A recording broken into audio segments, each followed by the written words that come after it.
Hi,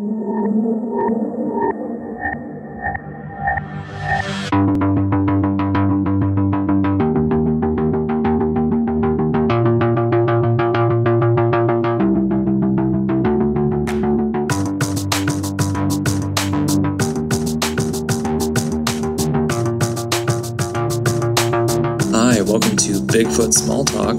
I'm your host, Brad, and this is a show where we talk about big encounters in small doses.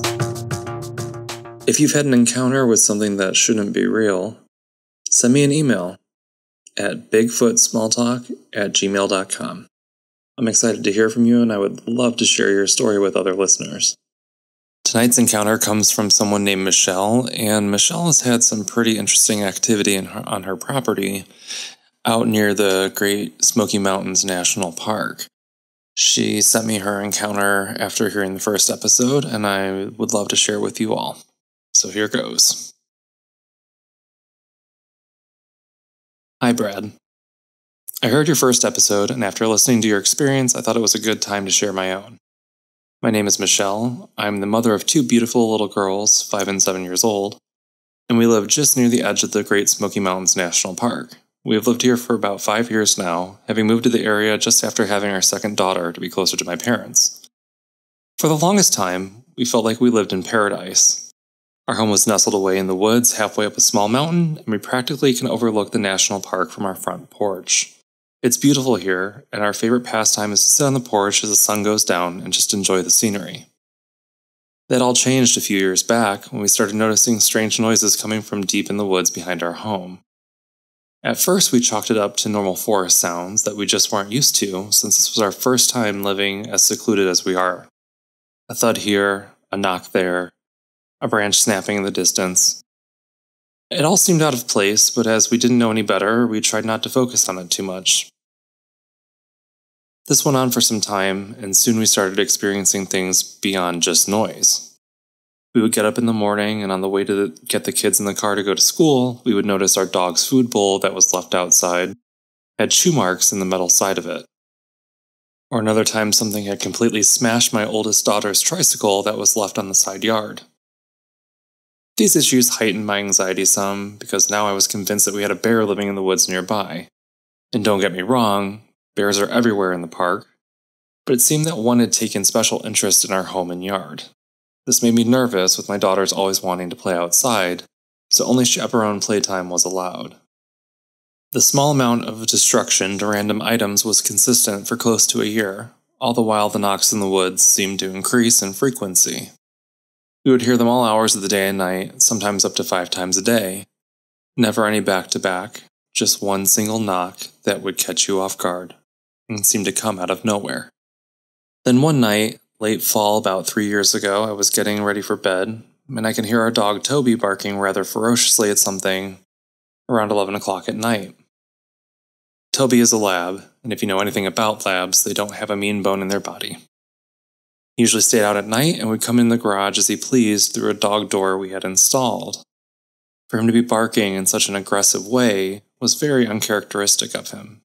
It was pitch black behind our house at night, and the little light on the corner of the garage did very little to illuminate the yard.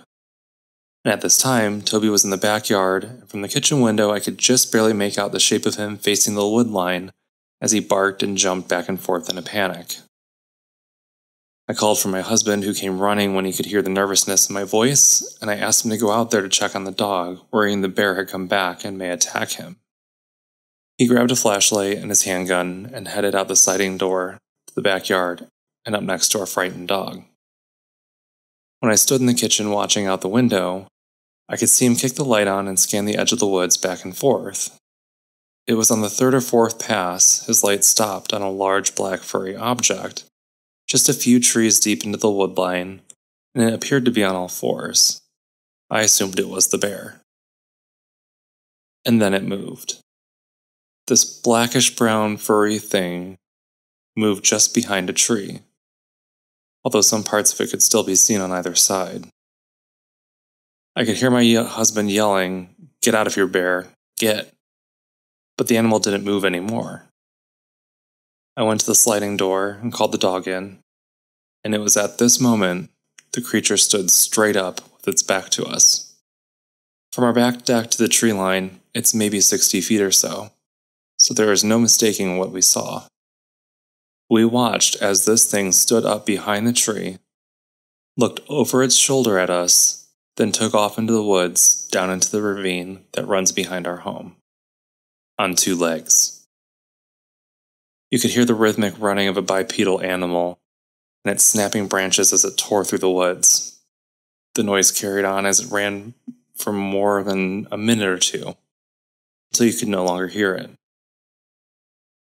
My husband was just standing there, 15 feet off the deck, almost dumbfounded. He came in and we discussed what we had each seen, hoping the other could confirm we weren't crazy. We in fact saw a Bigfoot, or a Sasquatch, or whatever you want to call it. It was close to 8 feet tall by our best guess, and very wide across the back like a football player. Luckily, our children were both fast asleep and didn't experience any of it, and we were certain to not scare them with our newly understood neighbor in the woods. Ever since then, we haven't had much activity around our property. We hear the occasional wood knock, and sometimes we can just make out a whoop heard through the forest as the sun sets, but the destructive behaviors have ceased to exist near our home. It's unsettling for sure. We have new safety rules for the kids when they're outside. They're no longer allowed to go near the woods, and we always must have an eye on them when they are out playing. We simply tell them it's to look out for bears, but my husband and I know better why we do it. I can't say that I feel very safe here anymore, but I also can't say I feel threatened either. We have only one visual encounter with it in 5 years, but one was one too many. I will never forget the creature I saw that night, and neither will my husband.